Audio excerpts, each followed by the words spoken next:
Здравейте в новия епизод на научното шоу на училище Quest.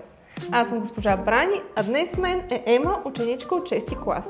За днешните опити ви трябват чук, картоф, нож и сламки. Ще започнем с един опит, който не трябва да правите сами вкъщи. Моля ви, винаги го правете под наблюдението на родител. Така, имаме един картоф, Ема. Ще забия в него леко нож.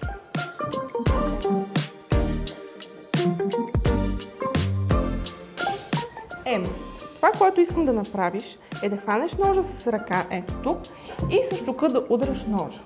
Но предварително искам да те попитам какво според теб ще стане. Според мен картофа може би ще падне. Добре, нека опитаме.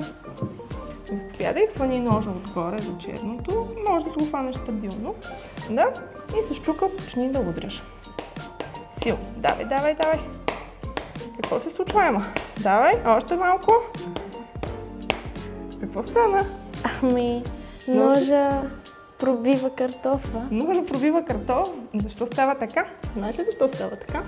Не. Това е свързано и с първия ни епизод, в който говорихме за инерцията. Телата, които са в покой, се стремят да останат в покой. В случая картофа също се стремеше да остане в покой. Защото ние не му въздействахме с никаква сила. Ние въздействаме с сила само на ножа. Това е причината той да е единствения, който се мести. Картофа запази своето състояние на покой. Продължаваме с втори опит, за който ще ни трябва само картоф и сламка. Ема, според теб, можеш ли да пробиеш целия картоф с тази сламка? Мисля, че мога. Опитай. Добре, малко успя да го пробиеш. Опитай с по-голяма сила. Добре, успяваме леко да забием. Сега да опитам аз. Взимам си сламка, слагам си пръста отгоре и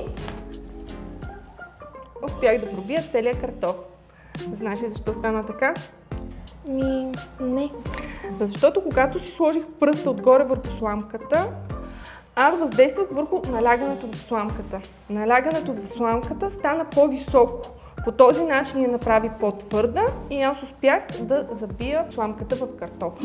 Ема, кой от двата експеримента повече ти хареса?